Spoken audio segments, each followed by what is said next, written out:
The flag is up, and they have left the dock, hammered out. But look at the unique start here for John Nicholsbuck. He let all the boats leave and then come right across the wake, headed to that first buoy. Well, I would imagine he's trying to build up a lot of speed to get into that turn number one. Are these boats fast? How about 0 to 105 seconds, Steve? Well, Nichols Floyd did not work. He could not cut down on the inside. So the leader is number 38, Tom Knorr, who for 15 years was a professional golfer on the tour. So Knorr leads them down the back straight of this oddly shaped racetrack. It's a mile around, but it's a kind of squared off rectangle, and it's got 4 distinct corners in it, Steve. And Jonathan Jones just in second place away from John Hillbrook, and I'm still absolutely amazed at how these things handle. It's like slot cars. Look at the turns they make. I believe that Ford Lee figure in the press kit now. Boy, it's unbelievable. Remember, we've seen the big unlimited hydroplanes kind of slide dirt track through the corners. Not these things, more like Formula One cars. You just turn them and they just squirt around the corner. 4Gs, you're absolutely right. 140 miles an hour out of Tom Knorr. Now remember what I told you earlier about swimming the boat is going to be 20 times a lap.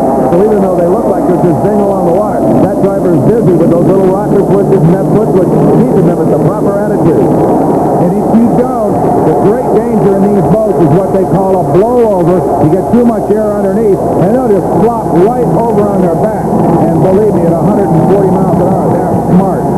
And here comes Jonathan Jones from Wales. That's the orange boat. He has gone around number 15, John Hill, to take over third place. Now he's going for number 94, Steve D'Souza. D'Souza goes way wide. That is going to give the Welshman the second spot. Big race, but here comes D'Souza back in that red and white number 94 in the front of your picture. He's going to go after Jones as they go down toward turn number one. But it's Jones up against the buoy, the pin they call it in boat racing, and he is going to hold on to that number 2 spot. And there are 4 distinctive pins you must negotiate, but it's the course is laid out like a trapezoid, if you remember your high school geometry. Well, so far it's Knorr out front, but Jones seems to be running him down. That little orange boat. Remember, Steve, these boats are all basically exactly the same specification. 17 feet long, as I said, about 300 pounds of plywood. Just featherweight boats, just skimming across the water, really more like airplanes than boats. And all of these boats, all 8 of them, are using 2-liter Mercury outboards. So they make 150 horsepower in the recreational trip. But on aviation gas with racing modifications, 300 horsepower. 300 horsepower out of roughly 122 cubic inches. So you think that's efficient? It sure is. Here comes your leader. That is Tom Knorr coming down the back straightaway. But I'll tell you what, Jones is slowly running him down. He is indeed. You can see he's picked up 3 boat lengths just in the last 100 yards. So the man from Wales, United Kingdom, now he makes a move on Knorr. Trying him on the outside, Jonathan Jones. Goes wide. He really had no choice there, though. Otherwise, he would have got right across the wake of the leader, Tom Knorr. So down the front straightaway they come. Knorr held on to it, but barely. It looks like Jones has got a whole lot more straightaway speed as they go by, and he's going to take the lead. If not, maybe temporarily, though, because Knorr's got the inside line to turn number 1. Well, that should have been an advantage, but look now. Your new leader is Jonathan Jones, and he is just pulling away from Knorr. And you know, Brock, earlier, Jonathan was telling me how important a good start is, but I don't think he was talking about just who left the dock first. That start is all the way from the dock to that first pin. Well, something worked right for him because he started 7th out of 8 boats and didn't really get away from the dock all that well. So it's probably, in this case, just a question of raw speed. And as you said earlier, the man really trims that boat out right. Look at it, just skimming across the water, behaving perfectly, and that man has spent some time behind the wheel of a champ boat. I'll flat guarantee it. Notice that Knorr is riding a little higher, a little rougher. He's been in that wake, and he's losing time because it's clean water for Jones, and he's just disappearing from the field. The unique layout of this course, I call it a trapezoid earlier, it requires a different driving style at each and every pin. Some you can corner very tight with the gas all the way on. Others you've got to feather, trim the boat, and ease it around the buoy. Boy, I'll tell you what, it's right now steering. Now, Jones just pushes that wheel a little bit to the left, and he's going at a right angle to where he was before. And look at that little thing squirt down the straightaway. What incredible handling machine.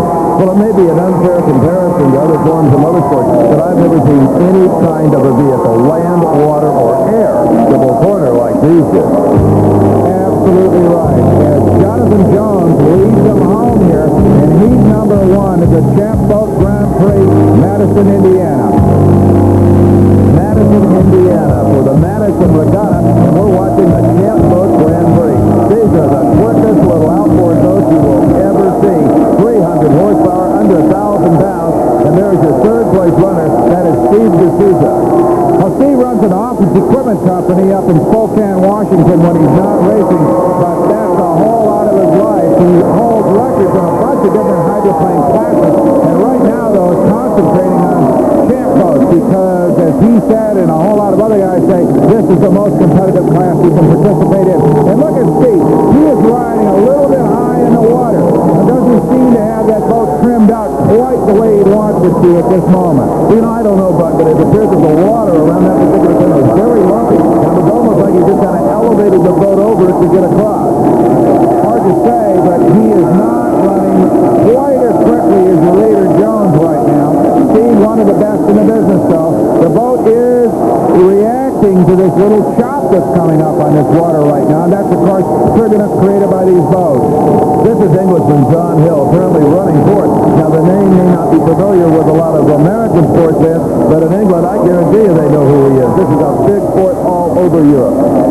But it sure is, Steve, and mainly because so much driver skill is involved. Remember, as we said earlier, these boats are built to a very strict formula. For all intents and purposes, they're identical. In the motors, we said earlier that they are identical, too. All mercury outboard, but not exactly the kind you're going to find on your average fishing boat. Exotic?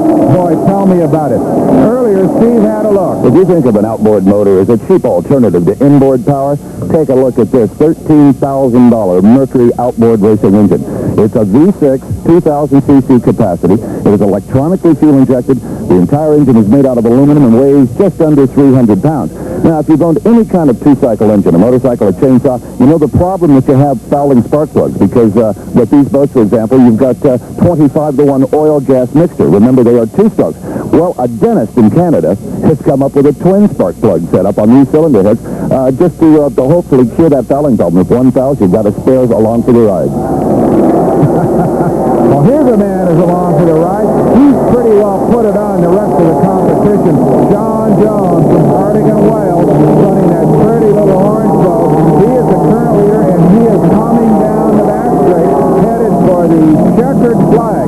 He ought to go home a winner here in this heat number 1 at Madison, Indiana, presuming this thing doesn't break down. It doesn't look like anything is in his way. Steve? Well, before he sees that checkered flag, he'll have to get on the inside of Michael Werner from the Federal Republic of Germany.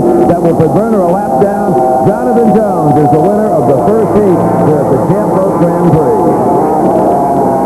Good ride. Started at the back of the pack and just worked his way through the field steadily, and about halfway through, he said goodbye to Tom Knorr and took the lead and went on to win easily. So Knorr runs second, Steve D'Souza in third, and John Hill from England rounds out the top 4. So as the drivers back their boats down and set course to the dock, let's head to the beach ourselves and Ed Bruce. Thanks, Brock. I'm standing here with Duke Walder. Duke is